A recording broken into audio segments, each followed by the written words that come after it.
check, good. So I'm Max Ceron, Max Ceron, CWB Association Welding Podcast. Today we have a really cool guest, Welding Podcast. The show is about to begin.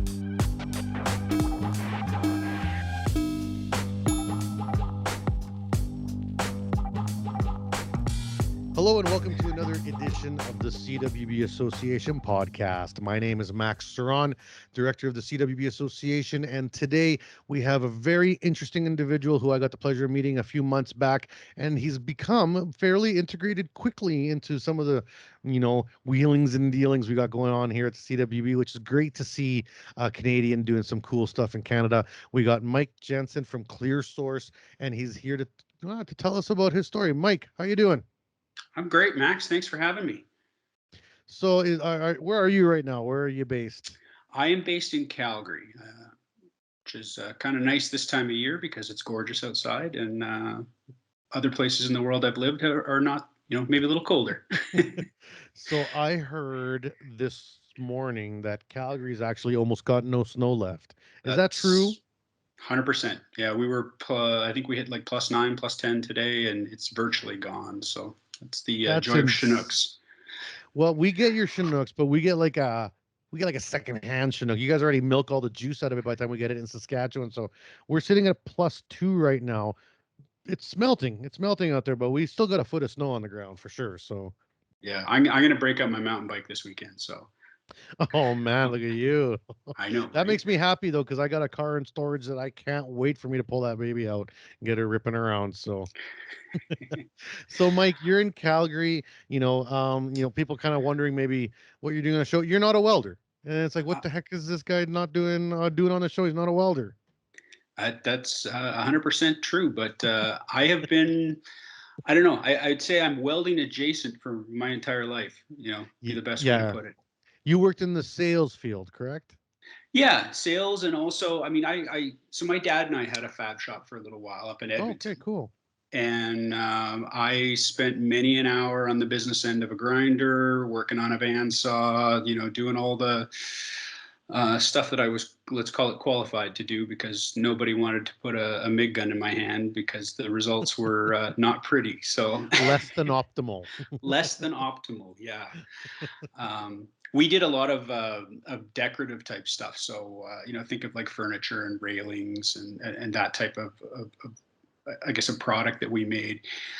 And just to give you, I guess, a little sense of how bad my welding was, we came up with a concept to do some outdoor planters, and we made them look like dead trees, right? So you take kind of like a tube or a piece of pipe or something like that, you bend it up, and then you can layer on bark using, basically just using MIG beads, right? Mm-hmm. But what we found were the guys that were trained and, obviously had their journeyman certificate or were apprentices or something like that. Their beads were nice and straight and linear, and they didn't look smooth. They didn't look anything like bark. So they gave me the gun and said, "Here, Mike, you go do this." And of course it looked, puddles all over the place, and some was big, some was small. It looked like bark. So go make a mess of that thing. Absolutely. And I did a great job of that. That is where my I guess my skill set lies is in making a mess of something. So then, you're working with your dad in the fab shop, which, it sounds fun. And it's not easy to try to sell decorative stuff. It's a tight market, and there's not a lot of markup, and you don't make a lot of money per unit. It's about selling lots of them. And also there is a certain eye for detail that's required that is sometimes it's a different type of detail that's required in the industrial setting, right? Oh, 100%. We did some industrial stuff too, and there it's all about interpreting drawings and making sure your tolerances are, proper and all of that sort of stuff, and understanding where you can kind of fudge with those things a little bit, but still be, still meet the requirements of your customer. Whereas, when you think about decorative, it's the sky's the limit, right? Like you can do anything. And so one of the things that I learned early on, because, I took on the sales side of things and started talking to these clients, people don't know what they want. They want you to give, some suggestions or pictures or ideas or whatever. They don't naturally come to these, or at least most people. I mean, there's obviously the exceptions out there, and they're typically the ones who are much more artistically inclined. But to give you an example, we had a home builder that we did some work for, and just, we're simply putting in, for the most part, pretty run-of-the-mill stair railings, right? So you've got your 3 steps of concrete that go up to your front door, and, we put a little, few spindles along the side to meet code, and that's what we did for them. Well, they had a customer where they something happened with their build, and the house got delayed. And as one of the things that they did is they said, well, here, go to these guys are our railing supplier. Go and ask them for whatever you want, and they'll build it for you, and we'll pay for it. So you don't just get the regular thing that we supply you. Get something nice. Yeah. Sky's the limit, right? And they, honestly, I met with this guy, and he's looking around at his neighbors, and he goes, just give me what they have. That's all he wanted. Yeah. So you're right. You have to have either an eye for it, or different mindset. Yeah. Totally. Yeah. So, you grew up in this environment, with the trades around you obviously involved. And I know people, even my company, know you from way back. Like, you've been around, and so, and I mean that in the most holistic way possible. You got into the kind of the welding supplier game, right? So you worked for a welding supply shop, or was it I would say maybe just a trades supply shop, or that was kind of the path. My path into, I guess, the sales side of things. So let's take a step back. I went to university. I was, when I got done high school, I grew up, most of my childhood was spent in Sherwood Park, just outside Edmonton.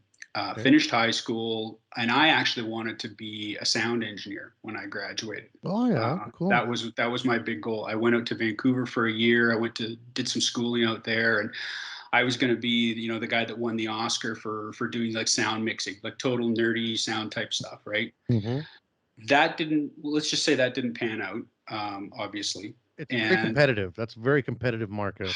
100%. And there's a lot more to it that than you as a high school kid really understand. And it's you definitely need to know some people. You need to, really apply yourself. And I didn't have that type of discipline at that age to do that. So I came back to Edmonton and trying to figure out what I want to do, and bounced around to a number of different jobs. And then ultimately Dad and I decided we were going to start this fab shop.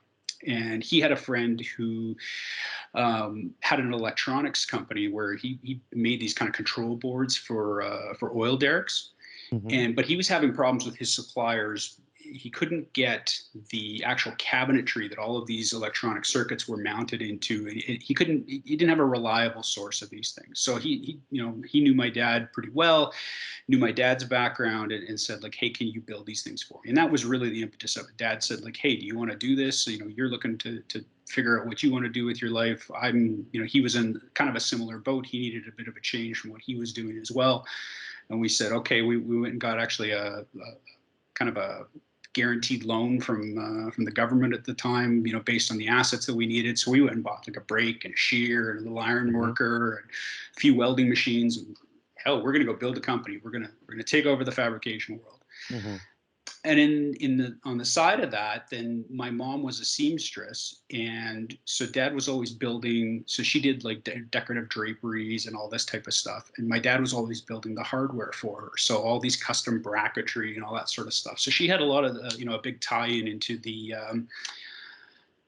these folks that like do interior design and that sort of stuff. And then this is where we got a lot of our initial decorative clients. So we did that type of stuff for about 6 years. And so when we finally shut the company down at the end, I'm thinking, I just poured my heart and soul into this thing for 6 years. What am I going to go do? And so I tried a couple of things. I went and worked retail for a little while because I needed a paycheck. And then I ultimately landed a job as an outside salesperson, basically, like a manufacturer's rep working for somebody. First company I worked for, I really enjoyed the job, but I didn't necessarily enjoy the products that we were selling. It was just a lot of like farm hardware, like hitch pins and stuff like that. And I loved the actual job. I loved going around talking to people.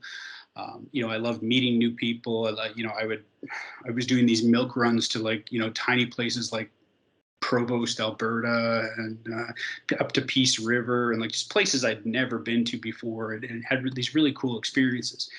So decided to start looking a little further for maybe a better company or a better product fit for where I came from and what I knew. And I ultimately landed on a power tool company. So I was working for a large German company called Metabo.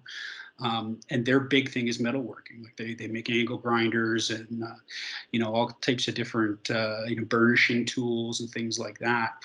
And I found that really, again, with the amount of hours I spent on an angle grinder polishing up people's welds, I knew exactly 100%, right? So I did that for a couple of years and really enjoyed it, but I had a boss that I didn't particularly get along with well. And you're right. So my biggest customer at the time, I was kind of lamenting how, I guess, unhappy I was with this manager that I was dealing with. And my biggest customer said, well, tell you what, why don't you come work for me? And this was, it's a company called Fastenal, which, if people don't know, they're a massive industrial supplier.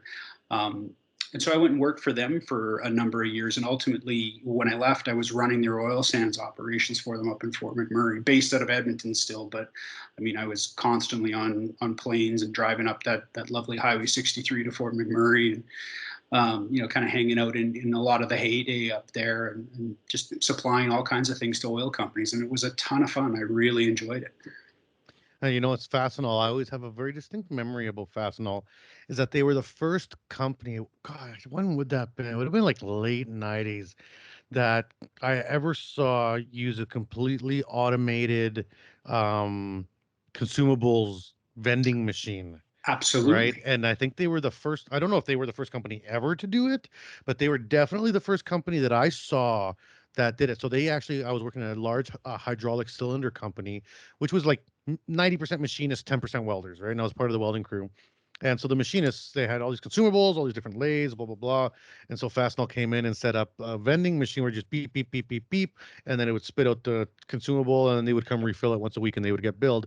And I remember being like, wow, that is so cool. Like, wow, this is the epitome of technology. And and it was the old spiral style, like, this thing normally spits out It's chocolate like bars. a chip machine. Yeah, exactly. But and then, fast forward to 25 years later, I went into some, manufacturing plant. At this point, I'm a way different career spectrum. I'm not on the floor anymore, but I see the Fastenal sticker on this like crazy looking toolbox thing. And I was like, what the heck is this thing? And when the machinist was like, oh, it's the Fastenal vending thing, I'm like thinking in my head these curly Q, styles from like the 90s. Yep. And they're like, oh, no, it's like a touch screen, and it'll actually show you what's in the drawer before you open the drawer. And they're all locked, and it'll lock, and it'll light up a little section, like actually show you what their consumable is and how many are left in there. And I was like, wow, Yep. wow. So funny story. I was actually involved with the initial design of that exact machine that you're talking about, because one of the oil sands companies came to us and you imagine when you're up at an oil sands site, they've got, especially like your Suncor and Syncrude, they've got all these big trucks riding around all over the place, right? And a huge part of what they do is maintenance. So they've got these massive bays up there with all of these heavy duty mechanics that are working on these huge rock trucks. Each one of them has their own toolbox, but the tools that those guys use, it's a little bit different than the guy at the Honda dealership, right? They're very expensive. They're very custom to these like CAT or Komatsu or Volvo machines that they have up there. And what they were finding is guys were losing tools or misplacing tools or breaking tools. And when you break a wrench up there, this isn't a $10 wrench, that comes from Canadian Tire. This is now potentially a $500 wrench that's custom designed for this one, nut. And comes from Germany. Yeah. Exactly. Right. And it's a special alloy, and it talks to you or whatever it does, it's, this is high end equipment.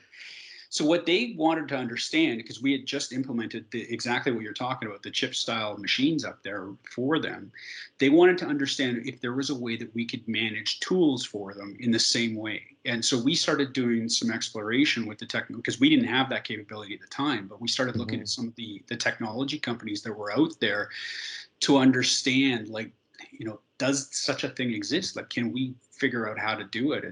And I ended up I visited some really cool companies who were making these, essentially like a toolbox that, knows when you put the wrench in, when you've taken it out, Some of these guys were starting to experiment with, like, I mean, we've got air tags nowadays and stuff like that. So you can, if you misplace your keys, you know what they are, but that type of technology didn't exist at the time. So, getting to be on the forefront of that, I think is one of the things, among others, that kind of got me, really interested in the technology space and how we can apply technology to the industry that we work in. So I love that you've seen one of those things, because most people haven't seen them in the wild. They're very cool. Yeah, and I remember even like at different jobs later on in my career, I was like, let's, you go through the lean, the 5S training and all this stuff, which to a lot of people, I feel like at its core, people get defensive as soon as you talk about organization of the Yeah. shop floor. And I get that to a certain extent. As a tradesperson, you have an ownership of your space. You like to set up your space how you like it, how you feel you'll get the best work out of yourself. You like your wrench on this side, not this side. You like your hammer over here.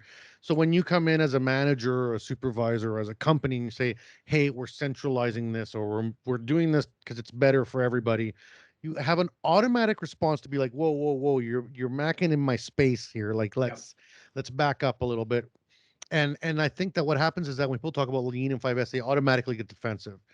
But I've seen the benefits of lean and 5S, and that's on a theoretical side. And then when you implement that lean 5S thinking strategy and you combine it with technology, you start to come up with some really cool things, because then you start trying to be more intuitive. Like, okay, maybe you do like the hammer there, fine, sure, but what if it does go missing? Then what's the plan? It's like, Yeah. well, then I gotta go talk to so and so. Do you actually? Like maybe Yep. it's just somewhere automatically. It's like, whoa, then that is cool. You know what I mean? Yep. Yeah. Oh, totally. And even, like, when you think of like the 5S and that sort of stuff, if you've ever been in a shop and especially if you've watched them go along their journey, once the team or the people understand what you're trying to do with 5S, they start looking forward to things like Kaizen events, right? Where, hey, I can't wait to see what the next way is going to be that I can make me better at my job. Like, once they start understanding the whole concept that this is not about, or it's not just about the company saving money or, trying to get more out of you, the employee, or something like that. But really it's about, just making you more efficient at what you do, making you better at what you do. Then you start to see some really cool stuff start to bubble up from the floor, because then they start giving you suggestions, because those are the guys that really understand how stuff gets done, right? I worked with this old guy named Al Deshane. He's probably passed by now. He'd be over 100 now, but he was this big burly off the farm Saskatchewan guy, 6'5", probably pushing 3 bills. I Yep. was started working with him when he was already in his 60s and still playing adult league hockey, like on ice, like full contact. This guy was just a beast. He was the head fabricator, but also head jig maker, which is a niche Oh yeah. fabrication. Jig design is a whole nother level that many people have no concept of how crazy intricate that world is. Yep. And so I got to work with him because I was a head plate fitter. He was the head jig maker, and got to work on these projects. And this was right when the company we were working for went deep into lean, and I went and did my training for I think it was like brown belt, or they have these like stages of lean. Yep. And I remember people on the floor complaining. And one time I said to Al, I'm like, I never hear you complain about these things, Al. Like, you've been around the block a long time. You've been working 50 years, and I never hear you complain about 5S or Kaizen or lean or any of these situations. He's like, you know, over the years, I've had a lot of people tell me how to do my job better, and they're almost always right. And I was like, we need more of you in this world, Al. What a great way to think about it. Because you know what? Why not? Learn something new and try it. And if it doesn't work, it doesn't work. And if it does, it does. Odds are something in there will help you. You'll So, take something out of that experience. exactly, Yeah. exactly. And he had the greatest way of looking at it. And I was like, I kind of always think about these old grumpy guys, but he was like an old good guy that was just like, oh no, like why not? This is the new thing. Let's see what it is. Let's see. I'm curious, and Yeah. and he was the first person that got a digital level in the shop. Everyone's like, we don't need no digital level. And he's like, are you kidding me? This thing's going to tell me how many degrees I'm out without me having to even do any math? Please. Sign me up. Yeah. Yeah, exactly. Yeah. And it's funny, like my dad's kind of like that. He's a bit of that old grumpy guy now. And I know he'll listen to this later, and I'm sure I'm going to get a phone call on this. But the one thing, he's kind of like Al, he has always embraced, if you've got a better way to do this, or a way that I can do this faster, cheaper, higher quality, whatever it is, I'll at least try it. Like, why wouldn't I? Right. Yeah. It's, it's like a new car coming out, and you're like, let's say you're a car buff and you love cars, but you only like the 1972 Reliant K car. Like, I mean, everything else is dumb. Well, I get that you like that car, but you're not even gonna look at the other ones. Like, come on. That's a really specific car, Max. I feel like you have something, with a Reliant K car, because that wouldn't have been the car that I do have. I do have a K car story, but that'll be over beers sometime. So for all the listeners, if you catch me somewhere and ask me about the K car story, I'll tell you it's actually a pretty good story. So okay, I'll remember that for FabTech this summer. So this is actually a great time to make the segue. We're going to take a quick break here for commercial, and we'll be back with Mike here from ClearSource, because we're going to talk about this combining of the advancements of, I guess, industrial needs, and the digitalization of the world. Like, I mean, just of everything, and how they tend to mesh, and sometimes how maybe they didn't mesh maybe soon enough, and then we'll come back. So don't go anywhere. It's very interesting stuff that's Mike's got going on, and we'll be here right back on the CWB Association podcast.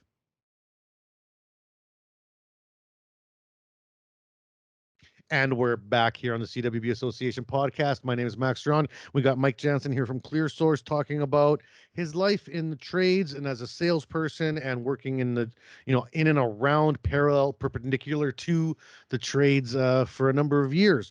And right before we ended the break there, we were talking about, being open to new, being open to advancement. And from my personal view within the trades, I find that advancement within the trades has been slow and behind the rest of industry for the large part, which I don't think is a benefit to ourselves, and I don't think it does a service to ourselves as tradespeople, especially when we're trying to shake the chains that were, this old-fashioned system, and that we're trying to bring in young people. Well, young people don't want to walk into dirty shops. Young people don't want to walk into mismanaged or disorganized. They want it to be like how everything else is now: clean, digital, and organized, easy to get, easy to find, right? And what were your thoughts kind of coming out of sales and seeing what was going on? I'm sure you've always had these thoughts. It sounds like you did awesome stuff with Fastenal. Yeah, it was pretty cool. But I was going to say, I mean, you hit the head on, hit the nail on the head with that whole, I mean, we are behind as an industry. We are behind. So, I mean, I don't even need to talk about this anymore. You got it figured out. Just let's embrace change, and away we go. But no, like, so I transitioned when I left Fastenal. We did some really cool stuff there, from a technology perspective. And where I went after that is actually to a division of Air Liquide, so a company called ReadyArc, who many of the people listening to the podcast will know, and probably rented a welder from. And one of the cool things about ReadyArc was, when new technology came in the market, Miller Lincoln, Hypotherm, whoever puts out something, some brand new whiz bang tool that's going to make us all that much more money, what we facilitated was really the ability for you to try this thing before you make a $10,000 purchase, decision, right? You can, hey, let's rent it for a month and see how this thing actually works, and put it to some good use. And now I'm trying to think where I was going with that, but really, what I'm trying to do now is more on the business side of things. So this is going to be a horrible transition, but think of yourself back when you were a young welder, right? You obviously went through the apprenticeship program, and I'm sure at some point you're working in somebody's shop and you're making probably decent money, probably whatever the wage is, and then. I don't know your whole story, but I know you've been a business owner, or still are a business owner. And I think of, again, let's go back to, I'm in Alberta. There's a ton of rig welders that run around here, right? And I imagine these guys, they'll be sitting in a shop, they're making 40, 50 bucks an hour, and it's good money. But then somebody taps them on the shoulder and says, hey, you can make $150 an hour if you just go and buy your own truck or lease your own truck and come be an independent contractor. Well, Jesus, that sounds like a pretty good idea. I think I'm going to try that, right? Why wouldn't I want to triple my salary? What they don't tell you, though, is that now you're running a business. And what you didn't learn when you went to trade school was all the business skills that you need in order to do this, right? They didn't teach you about payroll taxes. They didn't teach you about GST rebates. They didn't teach you about, having to bill back your customer all your expenses or expense management. Like there's this whole aspect of, and you and I have talked about this previous to the podcast too, about, there's this gap that's out there right now.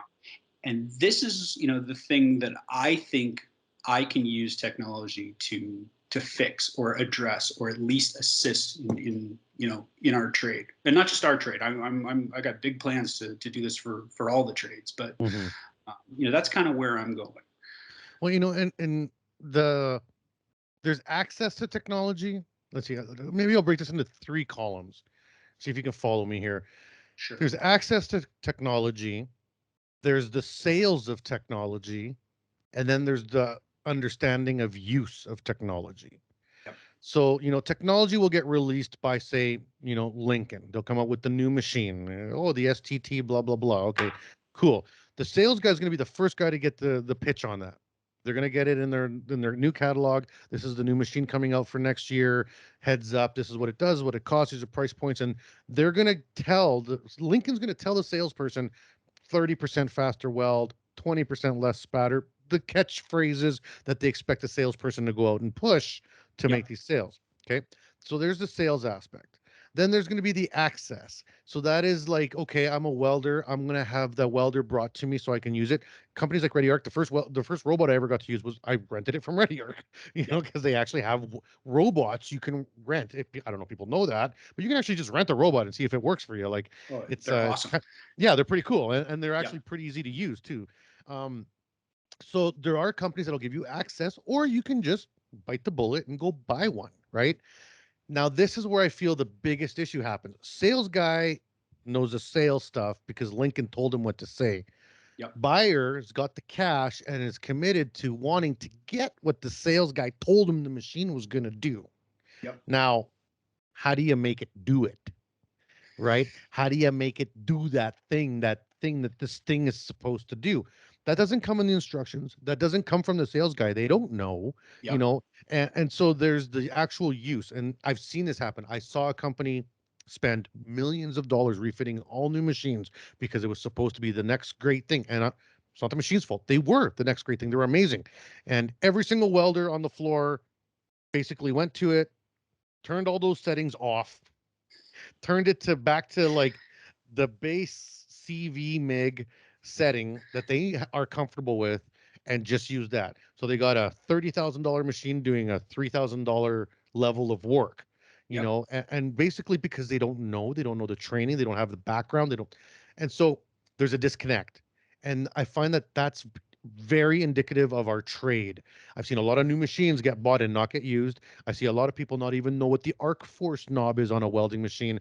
Man, every single arc welder sold since the 40s has arc force. If you don't know what an arc force dial does on your machine, you are 40 years behind in education. Think about that. That's been on there 40 years. And in 40 years, you haven't used it. That's how far behind you are. And then advance that to business ownership. Well, you're going to be in for a hell of a culture shock trying to open a business if you don't think you need to be up on top of the tech, up on top of the pricing, up on top of the competition that's out there. Like there's thousands of companies building the same tools. How do you know which one's available, which one's best, which one's worst, which one's great price? It's a dog eat dog world for a small fish to fall into. My first 2 companies were abysmal failures because I had no idea what the hell I was doing. Mm-hmm. I mean, I could weld, I can build as good as the next guy, but okay, how do I price a job? Well, that seems like a high number. That seems like a low number. Is it? I don't know. Like, I can't tell you the number of contractors I know who still look at their bank account at the end of the month. And if there's more money at the end of the month than there was at the beginning of the month, hey, had a good month. I'm making money, obviously, right? But okay, so what happens, come tax time? Or, maybe that could have been, sure, you made $1,000 this month. Maybe it should have been 10,000. Like, Mm-hmm. how do you know? You Yeah. don't. So I love your story about technology in the shop. I just real quickly, I went to a shop in southern Manitoba, and beautiful, beautiful new shop. These guys were building some type of farm hardware. I don't even know what they were building, but they were obviously successful. They had, probably 15, 20 guys on the shop floor or something like that. And there was this one corner, there's this huge tarp kind of sectioning off this corner. And I just kind of casually asked them, like, what's over there? What's behind the tarp? And they're like, oh, don't talk about that. We don't bring that up around here, just in case the owner's walking by. I'm like, what are you talking about? Well, so this guy, he went and bought this beautiful brand new Fanuc welding robot, and it basically just forced it onto the shop floor and said, here guys, here's your technology, go and be, go make me a bunch of money. And Be efficient. be efficient. Exactly. Right. Because you're exactly right. Some sales guy walked in and said, like, this is, going to revolutionize how you produce whatever it is that you produce, with no input from his guys, no, really understanding of the processes that they did, no, buy-in from, from any of the Mm-hmm. employees. Like, so it just sat there. It did nothing. They didn't know how to use it. They didn't even know how to turn it on. What's the point? Yeah. But he spent probably $1.5 million on this thing. Oh, jeez, that hurts. Right? That must, Yeah. and I mean, now $1.5 million gets you a lot of robots. The prices have really come down on robots. Oh, But 100%. even that, like, let's say I'm Joe Schmo and I got, like, I mean, robots have gotten down to the point where I could literally have a 10 by 20 garage, buy a robot, and actually put it to work. Like, I mean, they've come down to the point where I can get a single phase welding machine on a single phase cobot, and I can be running these things off 120, building brackets in my garage. Like, I could. The technology's gotten to that point. But how do I even source that? How do I even find that? Who do I even Right. call? Like, what? Like, I don't know what I don't know until Yep. someone puts it in front of me. You know what I mean? Totally. Which is And very that's difficult. Yeah. and in our world, these things are so specialized too that you're right. Unless it's somehow in your pipeline or in your wherever it is that you hang out, typically online, or you've got a good network, of people around you, you're never going to hear about this stuff, right? Mm-hmm. So what we're trying to do, and this is where I turn to the shameless plug, is really to put all of that information on one platform, so that if you're, and again, I'm going to use the example of the guy who just got told to go and lease himself a welding truck and go out into the world. So what weld are you going to put on the back of that truck, and how are you going to do that research? So how do most of us do that these days? We go and sit in front of our computer, we pick up our cell phone, and we Google that, and Mm-hmm. whatever Google tells us is going to be, what we start to believe, right? But if you think about that, like, okay, so sure, Google's going to tell me that there's, say I want an engine drive welder. That's, I mean, and in this country, that pretty much comes down to Lincoln or Miller, right? So which one do I need? Do I need a gas powered? Do I need a diesel? Like, there's all of this technical information that's now out there that, sure, it's there, even on like Lincoln and Miller's websites. They're great websites. There's a ton of information on there. But how do you know what's actually usable to you in the field? And so again, this is where we're trying to build a platform where you can jump on as a new business owner, or as a new person who is looking for tools and technology, and see quickly what's available. But not only that, have a way to connect with people who are the industry experts and can actually give you valuable feedback. If you could connect instantly to, say, an order desk at one of these welding suppliers and start asking them, like, well, hey, this is the type of welding I'm going to be doing out there. Do I really need to go and spend, $20,000 on a brand new diesel, or can I get away with, a small gas engine drive that, I only have to pay $5,000 for, and start getting those answers, that are maybe a little less leading when it comes to the type of brand you want to buy. Because Mm-hmm. again, I love the Lincoln and Miller sales reps. These guys are all phenomenal sources of information, but they obviously have a bias to whatever it is that they're trying to sell, right? So we're Mm-hmm. trying to create that, I guess agnosticism would be the best way to put it, right? And trying to not be tied in necessarily to a single brand or a single distributor or whatever, but still give you that information that you can start making, really smart choices. Well, and every machine, every company has their angle, and their angles are valid, right? But with Yep. that comes, with every plus, there's a minus. It's like if you go to Feronius, and this is actually, this happened to me. We had a Feronius presentation, and no one can say Feronius aren't slick welders. They're fantastic. They're beautiful. They're amazing. Yeah. Now show me the cheap one. Yeah, that doesn't exist in their world. No, right? And you say, okay, well, which is the one I can just buy for my garage? And it's like, "Ugh, this one's only 10 grand. It's like, okay, well, wait, okay, well then now, okay, but I only have 3 grand to spend. Yeah. Well, okay, then why did you just waste 5 hours of my day showing me Feronius? I agree, your welders are fantastic, but I can't, on price point, I just can't do it. I'm a young business starting out, and I don't got 10 grand to drop on a welder that can only do one process. Where I can go maybe to ESAB, where ESAB's gotten into this multi-process game heavy, and say, okay, well, for 3 grand, I can get a machine that does MIG, TIG, flux core, and solid wire with gas and AC/DC. Like, yeah, you're not going to be able to do 400 amps, but in your career as a 20-some-year welder, how often did you ever turn a machine to 400? Yeah. Maybe twice, maybe 5 times, so it's difficult to disseminate what's overkill, what's underkill, what do you actually need, right? Yep. Yeah. And do you need, you know, heaven forbid you start looking at different, filler metals, right? And what are the different, rods or wires that you need too? Like there's so much out there, and some of this stuff is incredibly specialized. And, how the hell am I supposed to learn that? Just by going through Google and some of these websites. Like you need a trusted resource. You need somebody that has some of that knowledge base that can give you that. And the way that we communicate these days and the way that we find information, it's increasingly digital, right? And what I find right now is that there isn't an easy way to go and get, let's call it unbiased information in the market, that's just simple to access. So that's, again, that's why we're doing what we're doing, is to, Okay, to so attempt to then bridge this. specifically to your concept, talk to me about like the inception of this project that turned into ClearSource. Like, you're sitting on the couch and this idea pops in. Like, what was the fairy that flew into your eyesight that was like, this is a thing I can do? And let it, walk me through kind of that process you had in that engagement. Sure, because it's, again, my skill set is making things messy. So I'm going to give you the messy story. So let's rewind to the beginning of the pandemic. I had decided to go back to school and get my MBA. I wanted to. I'm a VP in the Air Liquide world. I'm loving what I'm doing, but I'm realizing I've kind of hit a ceiling in my career. I'm going to go back and educate myself so that I can take that next step. And pandemic hits, and suddenly the whole world is shut down, but I'm still doing my school, and I'm starting to really start to critically think about, business ideas and, directions I can take, my team at Ready Arc, all of this type of stuff. And it's exactly that. I'm sitting on the couch and I'm actually playing PlayStation with my now business partner, who I live in Calgary now. He lives in Edmonton, and this was our communication tool during the beginning of the pandemic, as we would play video games with each other.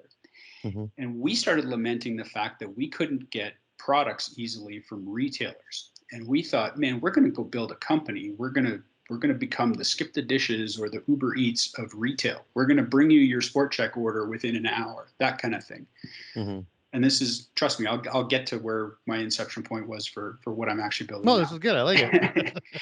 So we start doing some research, and we start. Okay, neither one of us have a technical background. We don't know how to code software. We don't know how to, heck, at that point, I didn't even really know how to do market research, right? Because I always had a team, whatever company I worked for, we had a marketing team to do that type of stuff.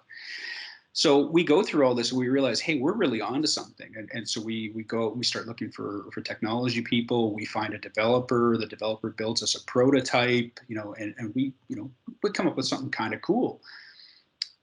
Fast forward to January of last year, so 2021.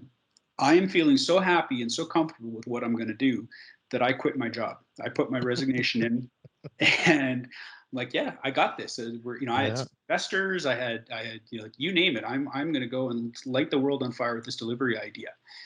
So I left. My last day at Ready Arc was, I think, January 28th or something like that. March 17th, we shut down the delivery operation. So like 6 weeks later, because we realized there were two companies actually here in Calgary that came out of stealth mode that were doing the exact, or sorry, one here in Calgary, one in Edmonton that were doing the exact same thing. DoorDash was talking about slipping into that market. Instacart came to Canada and started engaging with retailers, like all of these people. And, both me and my partner, like, okay, we still don't really know what we're doing here. So maybe we shouldn't like waste all of our investors' money on chasing this dream that obviously smarter people than us are doing. Mm-hmm. So that's a kick in the gut, right? Mm-hmm. I'm 6 weeks out of leaving a really good job for a really great company, and I don't know what I'm going to do. So again, to go back to the MBA piece, one of the courses I was taking at that point in time was a digital marketing class. And one of the assignments they asked us to do was a digital readiness assessment of either the company or the field that you work in. So I don't have a company anymore that I'm working for. So I decided most of my career has been in this industrial supply area. I'm going to do a digital readiness assessment of them.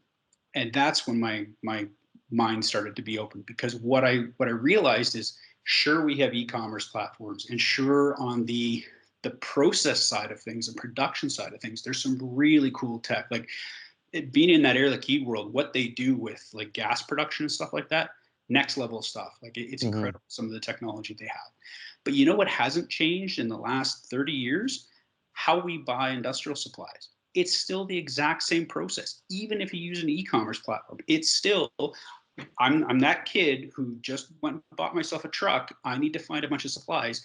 So I have to hop on Google, or I have to drive over to, the Lindy store or the Messer store or whatever it is, try and figure out what it is I need. And then, is this a good price? I think it's a good price. This guy's being really nice to me from the counter, so I'm going to assume he's treating me well. Sure, here's my money. But I don't know if I bought the right stuff. I don't know if I've, whatever. And if I'm looking for something, really specific, and they don't have it in stock, I got to start the process all over again, and I'm spending a huge amount of time. Every one of these trade people that go out into the market, how do they get paid? They get paid by the hour. So for every hour they're spending sourcing product, trying to understand, trying to figure out the business aspect or the sourcing aspect of this, that's an hour they could be billing to a customer. I'd much rather they be doing that. So that's the long and winding way of how we got to this. So when you're looking at this idea of like, okay, I'm a young welder walking into, Air Liquide or Messer, and I have my life savings in my back pocket, so to speak, and I want to outfit my truck, and your thought is for them to be like, you know what, let's wait.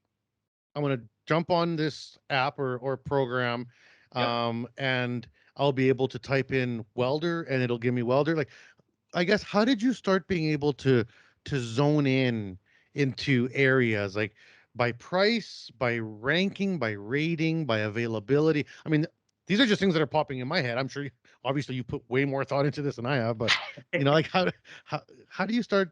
I can think of a lot of columns you got to check off. Oh, it's huge.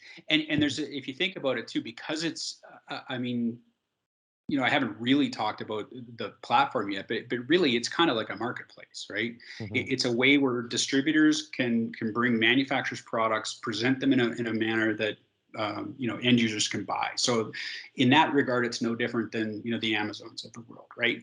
Okay. But what we're trying to do is basically make it so that you can search by all of the different things that are potentially important to you. And that could be price, that could be availability, that could be technical specifications, it could be, whatever that is. And so where the idea, I guess, really solidified and I kind of realized I was onto something. It was when I started taking a look at how an e-commerce transaction goes, right? And typically, we've all bought stuff from Amazon or wherever online. Mm-hmm. I mean, Amazon's always the big example because it's the giant. But I have quite an addiction to online purchases. I have things show up at my house almost daily. It's terrible. There you go. So how do you shop for them? You pick where you're going to buy from first, right? You have that brand loyalty to whether it's Amazon, or if you're a book lover, it's Chapters, or if you're a sporting goods person, it's maybe Sport Check, like whatever that brand is. And then you go on and you start looking through their catalog. So this is no different than, and I'm going to date myself now, but if you think back to when we were kids and there was a Sears The catalog, Sears catalog. right? Yeah. It's no different. This is just Yeah. online. It's the exact same thing. What my vision of an e-commerce transaction, especially in the B2B world, is business to business world. I'm trying to make sure I don't use all these acronyms and people listening to the podcast don't go, what the hell is this guy talking about? But in the business to business world, it is really the most important part of the transaction is the product. It's not where you're buying it from. So if, Fronius comes out with a new welder that's going to make all of our lives, that much better, or that much simpler, or whatever. I want that to be the feature piece, and where you buy it is secondary.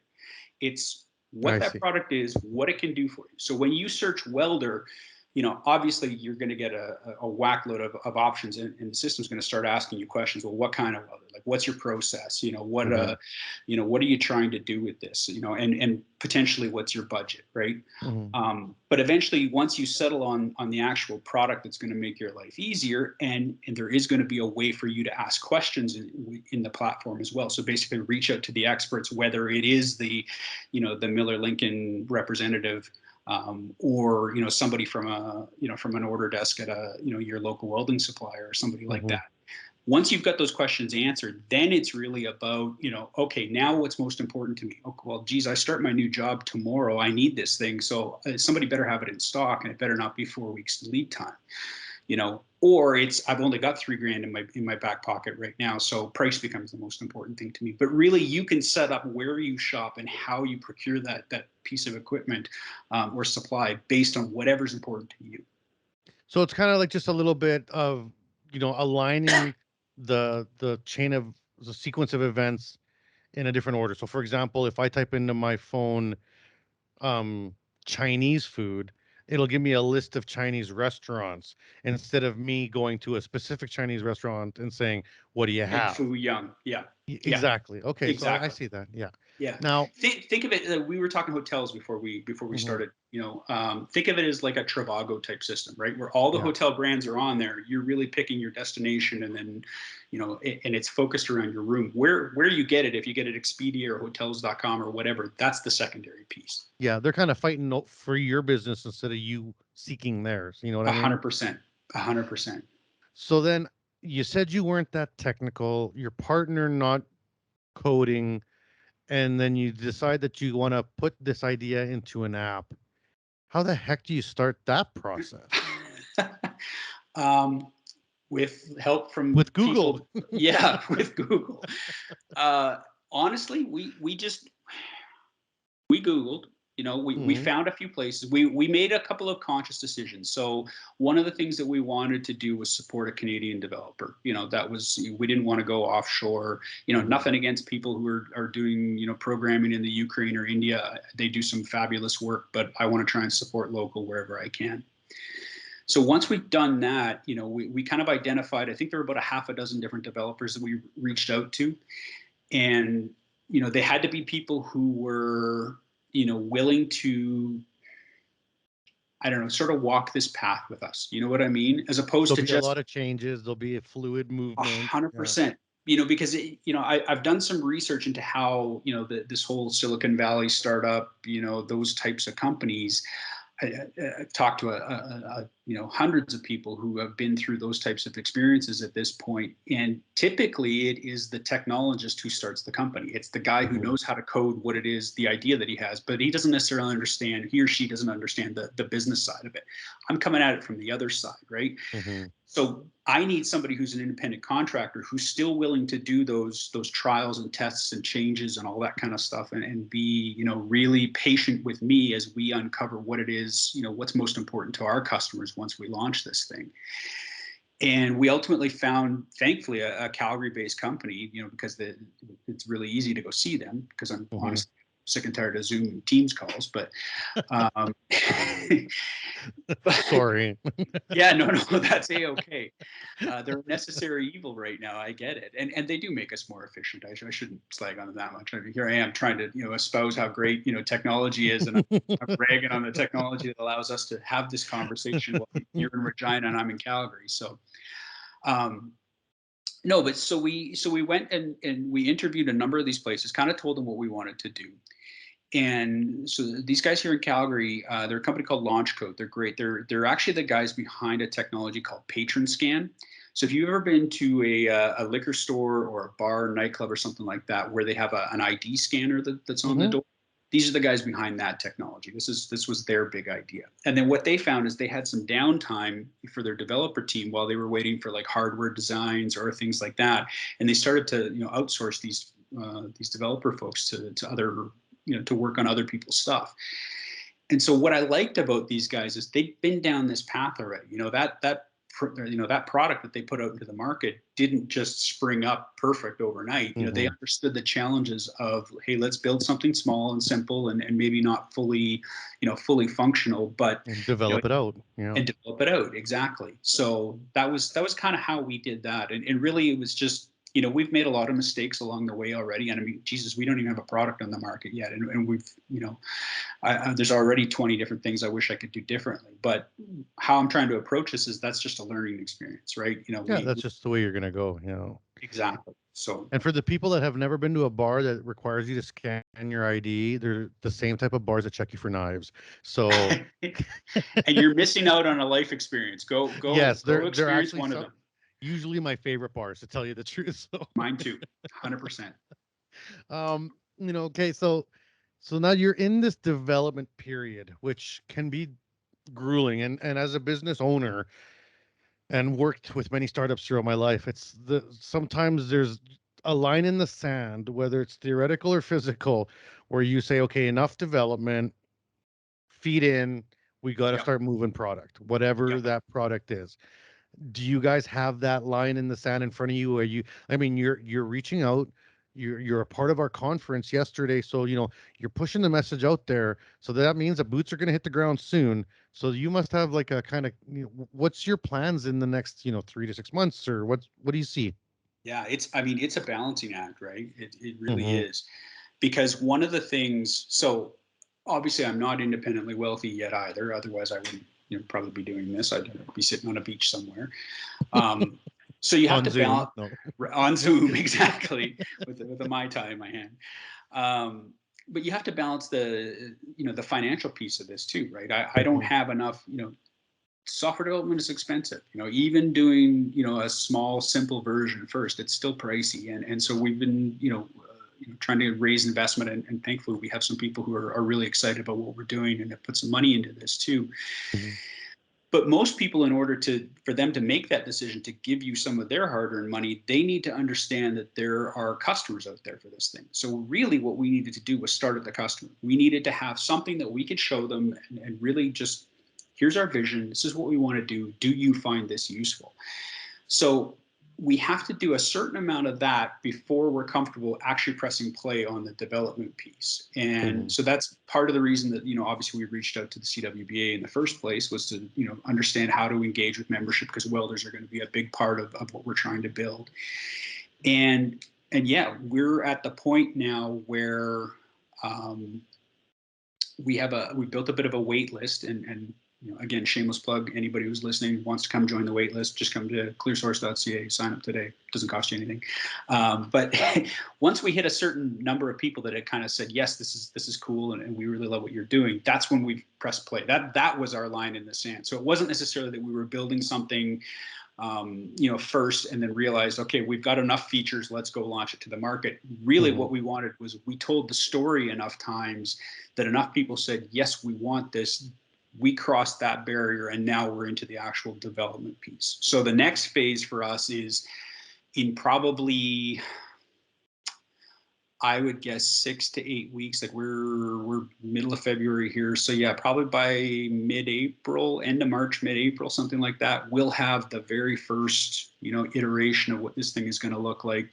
Very basic, plain Jane, not nearly all the features that I want it to have, but we'll be able to put that into the market as our beta test. And then really what we want is, we want people to start using it and telling us the things that they like about it, that they don't like about it. And then we're going to give them some options like these. This is where we see this thing going. What do you think is the most important to making your business life easier first? And then that's the direction that'll dictate the roadmap of development as we go along.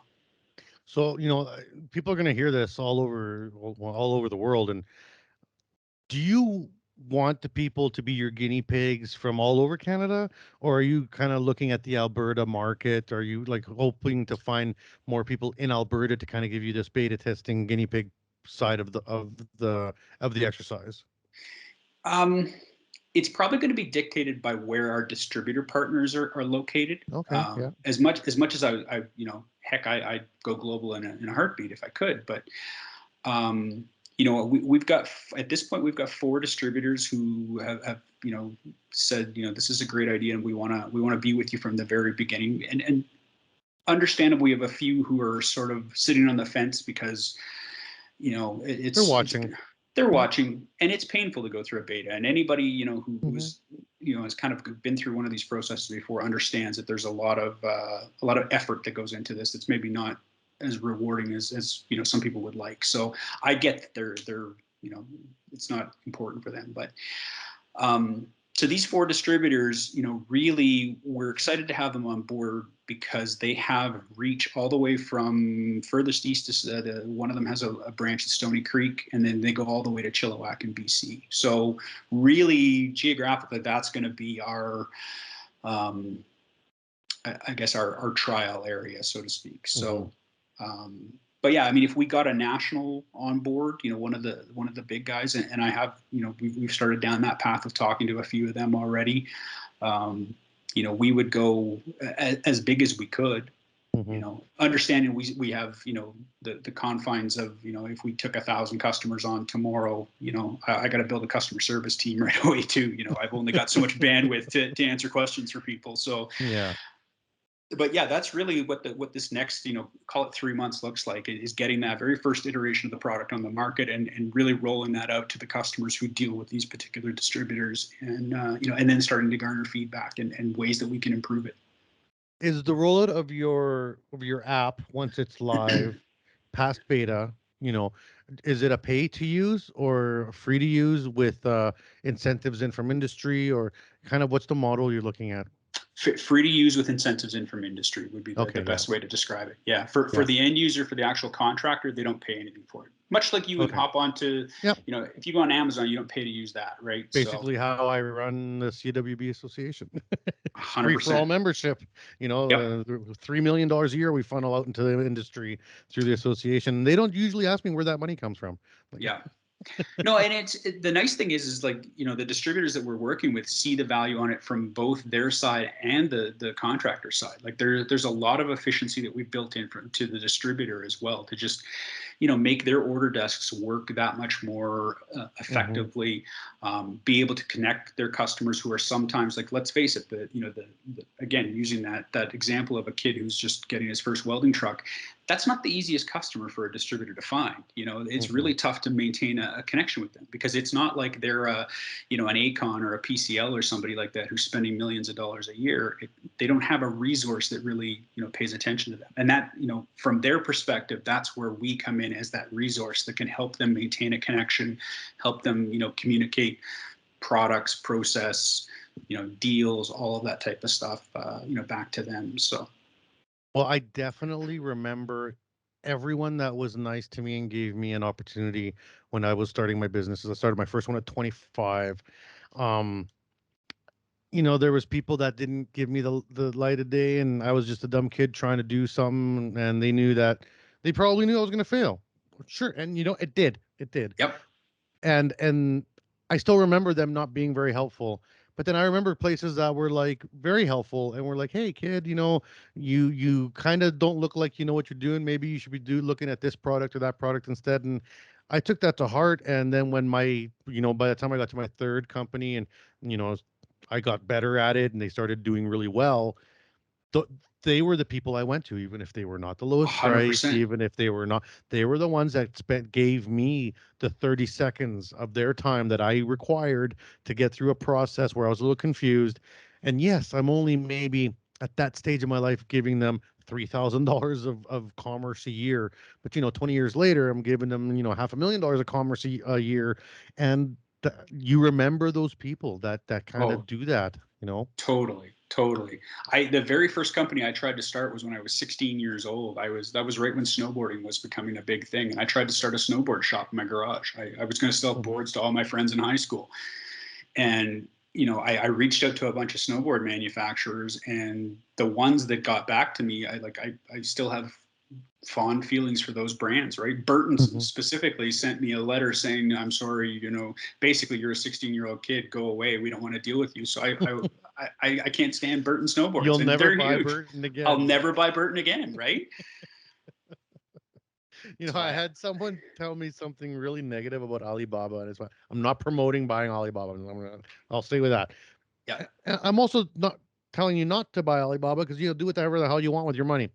But when I went to FabTech, it must have been 5 years ago, and I think I've told the story on the show before, so people are like, oh, no, not the Alibaba story, but I saw all these super cool welders that, why are these things not in North America? All these weird Chinese companies got all these crazy little welders that fit in like your purse that can weld 200 amps. It's like, these got to be BS. There's no way.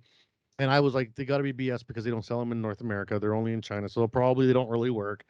Anyways, I came back from, I think it was in Chicago that year, and I was sitting in my house, and I started doing my chronic online shopping, which I have a serious addiction to.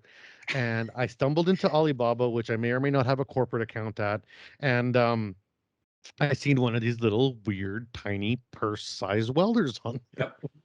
And I was like, you know what? Screw it. I'm gonna buy one. Reached out to this company in China, and they're like, "Oh, you're in North America. We can't get any traction for these things in North America. Nobody wants them." I was like, "Well, I kind of want to play with one. I want to see it." And they're like, "Well, you know what? If you pay the shipping, we'll just send you one for free."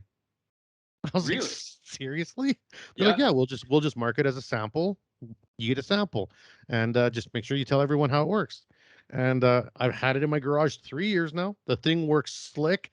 It does stick and TIG. It weighs 3 pounds. It works on 110 and 220, and it goes up to 200 amps.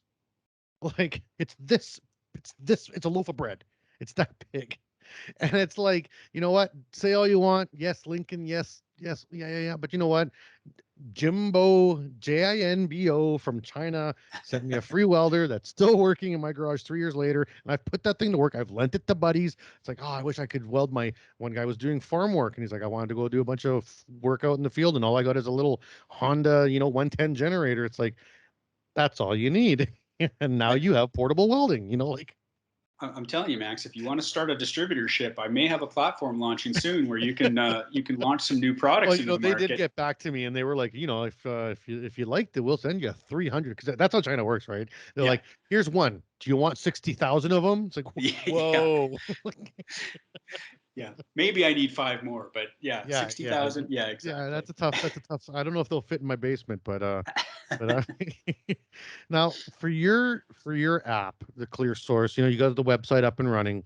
Yep.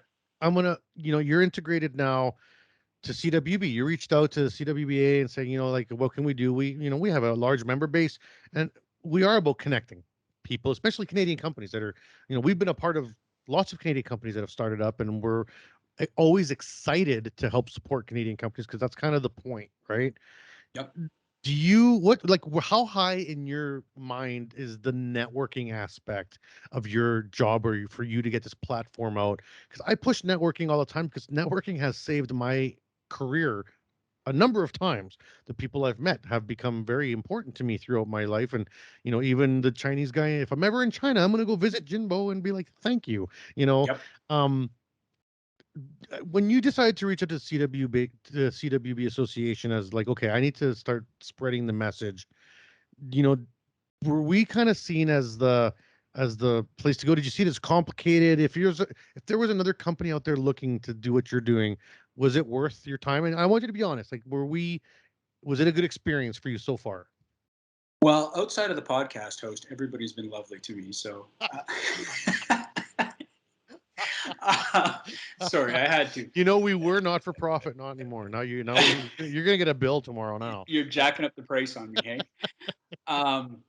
No, and I'll be honest. Like, I come at this from, again, using on my experience. So I was part of the executive of the CWBA in Edmonton for a number of years, and okay. I wasn't the most active guy on the board there, but I wanted to be in touch, and this was my Ready Arc days, and I just felt it was a good way to connect with industry.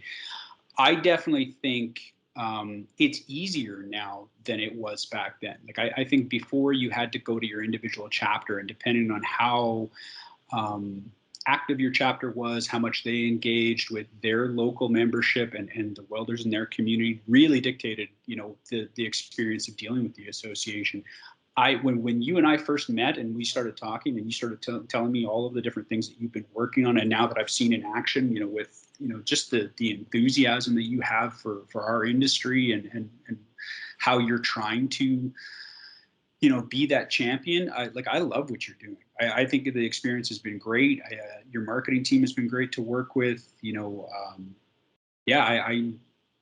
I think the direction that the association is going is great. And I can even say this in relation to some of the other trades, because I'm doing this same type of thing with, and maybe I shouldn't name drop here, but like SIF and HRIA are much more bureaucratic, kind of what CWBA used to be. And again, I know some of the older CWBA guys too, and this is no shot against them by any stretch. But, I think there was much more of a focus on, this is a spec that you need to follow, or this is a procedure that we need to develop, or, it was much more technical. This is much more, you're doing trivia night, for God's sake, and it's, let's have a beer and talk about, I don't even know what kind of questions you're asking at these things, but that's fun to me. You know what I mean? Yeah. You're making it much more accessible to the folks who are in the trade. Whereas I think before it was seen as, the CWBA, that's where all the weld engineers go and hang out and talk their nerdy talk about, what they're trying to get us to do in the field. So I really love what you guys are doing. And it's funny because I felt that as a young welder, being like, and I was a part of the CWB, or back then the Canadian Welding Association, for decades. And I'd say 90% of the meetings I went to were like way over my head, and I found them interesting, but then I wasn't a part of the conversations that were being had, because I was just a welder. And I didn't like feeling like just a welder, because at the end of the day, these engineers aren't making a dime unless I'm out there making it happen. So there was always like a little bit of a disconnect. And when I got this job, I was like, I really got to work on that barrier. I really got to make everyone understand that we're all in the same game, and no one's making a dime without anybody else. So from suppliers to engineers to the welders to the fabricators, ironworkers, the boilermakers, like, hey, we're all in the same sandbox. Like, really, we are. Yep. No, I agree. And like I say, I think it's great. I even experienced that, like, just moving from Edmonton to Calgary, the Edmonton chapter, great people, but they would do all their meetings at the faculty club at the U of A, which is a very kind of posh, hoity-toity sort of surround, leather chairs. 100%. Beautiful facility. And then the chefs made great meals. But if I was a little bit intimidating. Yeah, totally. Especially if I'm a guy who's coming in from a shop floor or from the field, like, this is not my normal world, right? Whereas here in Calgary, they do it at the rugby club. These are our people. Pitchers of beer, pitchers of beer, and that kind of thing. So I found it really, it really varied from city to city, and I'm sure there's still a little bit of that. But the fact that you're this unifying force at the top of this thing now, and I don't want this to turn into a Max Ceron fan club association meeting, but I do appreciate what you're trying to. Well, I'm sure you don't mind, but I really applaud the effort, and I'm sure this will trickle down into the individual chapters as well, and really be. Well, I sure hope so, because the way I'm spending the money, if my plans don't work, I'm probably going to be working for ClearSource next year. So, hey, let's. No problem, man. We'll have a place for you. So to end the show, I got basically two questions to wrap it up. Sure. The first question is going to be advice from a business standpoint. We try to get lots of different aspects on the show from all ranges, and we've had a few business owners, and you're not specifically a welding business owner, so I think this is a nice take. Coming in from the supply side, what would be a piece of advice you'd look at, say, perhaps a aspiring young salesperson working at maybe one of the larger retail outlets for welding, or looking to someone to start a business, someone like yours, or some type of, online store, which there's many of? What would be a piece of advice you'd give them? Go spend some time on a shop floor somewhere. Go understand your customer, because then you're going to be able to speak the language that they want to talk. And I mean, we used to, whenever I was onboarding new salespeople, and whether it was Fastenal or Air Liquide or wherever I was, these guys that show up with their shiny shoes always get, ridiculed when they were trying to walk into a shop, right? You need to look like, feel like, and talk like your customer. And that, that's kind of the same in the business world. And I have to be, this is an interesting place for me, because I have to be a bit of a chameleon. When I'm talking to tech people, I have to talk their language. When I'm talking to the financial community, I have to talk their language. Like, I've had days where I'm in a sport coat, dress shirt, that kind of thing. And then I'm switching to jeans and a polo T-shirt, or something like that, a t-shirt or something like that, because I'm heading to a shop next, and people are looking at me funny in Tim Hortons parking lot or something like that, because what's this guy doing? But well, let me tell you, my wife gets really upset at all the welding holes I put in my suit jacket. Right? I'm telling you, just carry an extra Carhartt in the truck and you'll be fine. I do, but I'll be like, whatever. I won't get burned this time. but really, and this is what I'm trying to do. Like, obviously I'm branching out into other trades now too. And so, I'm trying to spend some time in the plumbing world and the electrician world, because I don't know their industry as well. I know it enough to know that there are similar problems there in the supply chain, especially for the small contractor. But I want to be able to talk their language to them too. So for people who are interested in becoming a salesperson in this field, or, like the Canada Welding Supply guys, like, I really applaud what they're doing. I think they're doing some really cool stuff with their store. And I heard the podcast that you did with Matt here not that long ago, and he kind of talked about, I mean, I think he comes from an HVAC background, right? But he took the time, at least it sounds like to me, he took the time to kind of understand what the differences were, and how to speak the language of what the welding community talks about, because that's important. I used to fight.